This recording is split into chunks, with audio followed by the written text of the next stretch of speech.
ꯇꯧꯗꯣꯔꯤꯕ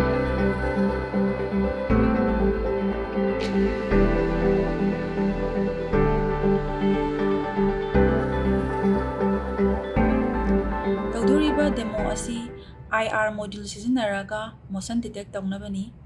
demo ꯑꯁꯤꯗ ꯆꯪꯗꯣꯔꯤꯁꯤ Arduino Uno ꯕꯣꯔꯗ ꯑꯃ ꯆꯪꯉꯦ,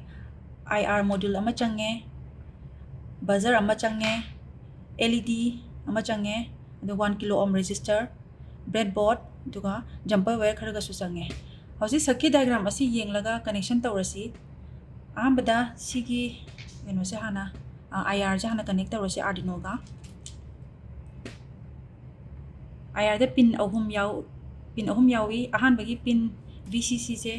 5 ꯇ ꯄꯤꯔꯦ꯫ ꯑꯗꯨꯒ ꯁꯤꯒꯤ groundꯁꯤꯅ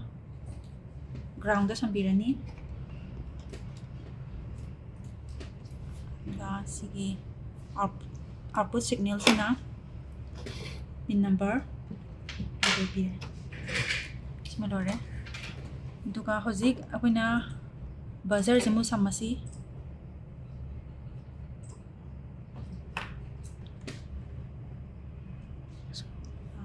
ꯁꯤꯒꯤ ꯕꯖꯔꯁꯤꯒꯤ ꯁꯤꯒꯤ ꯄꯣꯖꯤꯇꯤꯚ ꯊꯥꯔꯤꯕ ꯀꯩꯅꯣꯁꯦ,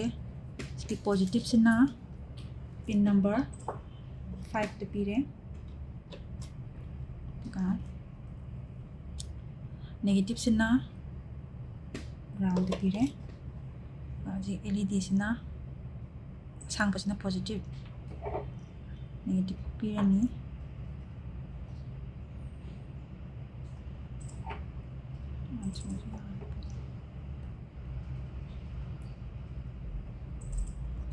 ꯁꯤ ꯅꯦꯒꯦꯇꯤꯚꯁꯦ ꯁꯣꯝ ꯁꯝꯃꯒꯦ꯫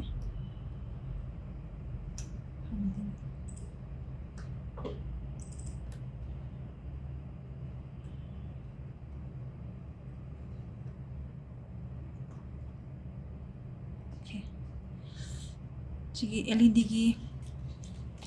ꯁꯤꯒꯤ ꯄꯣꯖꯤꯇꯤꯚꯁꯤꯅ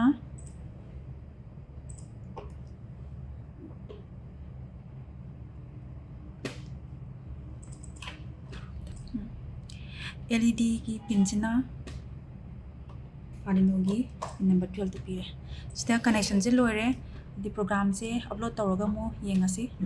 IR ꯁꯦꯟꯁꯔ ꯃꯣꯗ꯭ꯌꯨꯜꯒꯤ ꯄ꯭ꯔꯣꯒ꯭ꯔꯥꯝꯁꯤꯗ ꯂꯩꯔꯦ꯫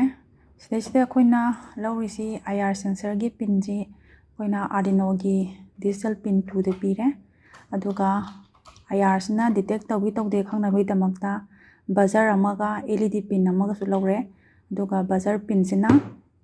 Arduinoꯒꯤ ꯗꯤꯖꯤꯇꯦꯜ ꯄꯤꯟ 5 ꯇ, ꯑꯗꯨꯒ LEDꯁꯤꯅ pin number 12 ꯇ ꯄꯤꯔꯦ꯫ ꯍꯧꯖꯤꯛ ꯂꯧꯈ꯭ꯔꯤꯕ ꯏꯟꯇꯦꯖꯔꯁꯤꯡ ꯑꯁꯤ ꯀꯔꯝꯕꯅ ꯑꯥꯎꯠꯄꯨꯠꯅꯣ ꯀꯔꯝꯕꯅ ꯏꯟꯄꯨꯠꯅꯣ ꯍꯥꯏꯕꯗꯨ ꯁꯤꯗ ꯗꯤꯀ꯭ꯂꯦꯌꯔ ꯇꯧꯔꯦ꯫ ꯑꯗꯨꯒ ꯁꯤꯔꯤꯌꯦꯜ ꯃꯣꯅꯤꯇꯔꯁꯤ ꯏꯅꯤꯁꯤꯌꯦꯂꯥꯏꯖ ꯇꯧꯔꯦ 9600 ꯕꯣꯟ ꯔꯦꯠꯇ꯫ ꯑꯗꯨꯒ ꯁꯤꯗꯩꯁꯤꯗ ꯂꯨꯞꯁꯤꯗ ꯁꯤꯗ ꯂꯩꯔꯤꯁꯤꯅ IRꯁꯤꯅ ꯗꯤꯇꯦꯛ ꯇꯧꯏ ꯇꯧꯗꯦ ꯍꯥꯏꯕꯒꯤ ꯀꯩꯅꯣꯅꯤ, ꯄ꯭ꯔꯣꯒ꯭ꯔꯥꯝꯅꯤ꯫ ꯁꯤꯗꯩꯁꯤꯗ ꯑꯍꯥꯟꯕꯗ ꯑꯩꯈꯣꯏꯅ ꯁꯦꯟꯁꯔ ꯄꯤꯟꯁꯤꯅ pin number 2 ꯗ, Arduinoꯒꯤ pin number 2 ꯗ ꯀꯅꯦꯛ ꯇꯧꯔꯤꯕ ꯁꯦꯟꯁꯔ ꯄꯤꯟꯁꯤꯅ ꯍꯥꯏ ꯑꯣꯏꯕ꯭ꯔꯥ ꯑꯣꯏꯗꯕ꯭ꯔꯥ ꯍꯥꯏꯕꯗꯨ ꯔꯤꯗ ꯇꯧꯔꯅꯤ꯫ ꯑꯗꯨꯒ ꯁꯦꯟꯁꯔ ꯚꯦꯂꯨ ꯍꯥꯏꯕ ꯏꯟꯇꯦꯖꯔ ꯚꯦꯂꯨꯁꯤꯗ ꯗꯤꯀ꯭ꯂꯦꯌꯔ ꯇꯧꯔꯦ꯫ ꯑꯗꯨꯒ ꯁꯤꯗ ꯐꯪꯕ ꯚꯦꯂꯨ ꯑꯗꯨ ꯑꯩꯈꯣꯏꯅ ꯁꯤꯔꯤꯌꯦꯜ ꯃꯣꯅꯤꯇꯔꯗ ꯗꯤꯁꯄ꯭ꯂꯦ ꯇꯧꯍꯜꯂꯅꯤ꯫ ꯁꯦꯟꯁꯔ ꯄꯤꯟ ꯚꯦꯂꯨ ꯍꯥꯏꯔꯒ ꯗꯤꯁꯄ꯭ꯂꯦ ꯊꯣꯛꯍꯜꯂꯅꯤ꯫ ꯑꯗꯨꯒ ꯗꯤꯂꯦꯁꯦ ꯑꯩꯅ ꯊꯝꯃꯤꯁꯤ 5 ꯃꯤꯂꯤꯁꯦꯀꯦꯟ ꯊꯝꯃꯦ꯫ ꯑꯗꯣ ꯁꯤꯗꯩꯁꯤꯗ ꯑꯇꯣꯞꯄ 1 ꯃꯤꯂꯤꯁꯦꯀꯦꯟ ꯅꯠꯇ꯭ꯔꯒ ꯑꯗꯒꯤ 1 ꯁꯦꯀꯦꯟ ꯊꯝꯒꯦꯁꯨ ꯊꯝꯕ ꯌꯥꯔꯦ꯫ ꯍꯧꯖꯤꯛ ꯁꯤꯁꯤꯅ ꯉꯁꯥꯏꯒꯤ IR ꯁꯦꯟꯁꯔꯁꯦ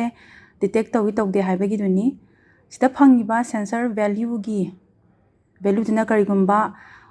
ꯂꯣ ꯃꯤꯟꯁ 0 ꯑꯣꯏꯇꯥꯔꯒꯗꯤ, 0 ꯑꯣꯏꯅ ꯐꯪꯕ ꯇꯥꯔꯒꯗꯤ ꯃꯉꯣꯟꯗ ꯑꯗꯨꯇꯥꯔꯒꯗꯤ ꯑꯩꯈꯣꯏꯅ LED ꯄꯤꯟꯅꯦ ꯕꯖꯔ ꯄꯤꯟꯅꯦ ꯑꯅꯤꯃꯛ ꯍꯥꯏ ꯑꯣꯏꯍꯟꯕꯤꯔꯅꯤ꯫ ꯍꯥꯏ ꯑꯣꯏꯔꯦ ꯍꯥꯏꯕꯗꯤ ꯀꯩꯅꯣ? ꯑꯣꯕꯖꯦꯛ ꯍꯥꯏꯕꯗꯤ IRꯁꯤꯒꯤ ꯃꯃꯥꯡꯗ ꯑꯦꯅꯤ ꯑꯣꯕꯖꯦꯛ ꯑꯃ ꯗꯤꯇꯦꯛ ꯇꯧꯔꯦ ꯍꯥꯏꯕꯅꯤ꯫ ꯀꯔꯤꯒꯨꯝꯕ ꯁꯦꯟꯁꯔ ꯚꯦꯂꯨꯁꯤꯅ ꯍꯥꯏ ꯑꯣꯏꯇꯥꯔꯒꯗꯤ ꯑꯩꯈꯣꯏꯅ LED ꯄꯤꯟꯅꯦ ꯕꯖꯔ ꯄꯤꯟꯅꯦ ꯑꯅꯤꯃꯛꯁꯦ ꯂꯣ ꯑꯣꯏꯍꯟꯕꯤꯔꯦ, ꯍꯥꯏꯗꯤ ꯑꯣꯐ ꯑꯣꯏꯔꯦ ꯍꯥꯏꯕꯅꯤ꯫ ꯑꯗꯨꯅ ꯍꯥꯏꯕꯗꯤ ꯑꯣꯕꯖꯦꯛ ꯑꯁꯤ ꯗꯤꯇꯦꯛ ꯇꯧꯗ꯭ꯔꯦ ꯍꯥꯏꯗꯅ cereal ꯃꯣꯅꯤꯇꯔꯗ ꯊꯣꯛꯍꯟꯗꯣꯏꯅꯤ꯫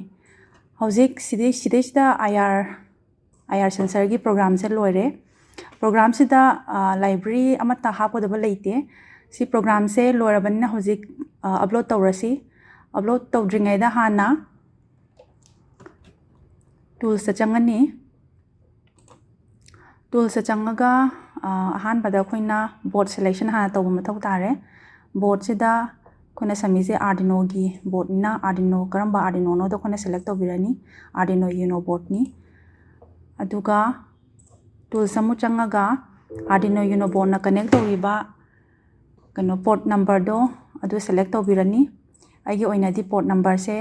14 ni hojik port selection ju loire Arduino board select tawba loire adu di upload tawrasi upload tawraga mu result se kamaina thoke habadu mu yengasi program upload tawba loire do result se yengsi sida any motion number erakanda mana motion detect tawre haire adna buzzer onge LED ngale mukam pige off legre off legre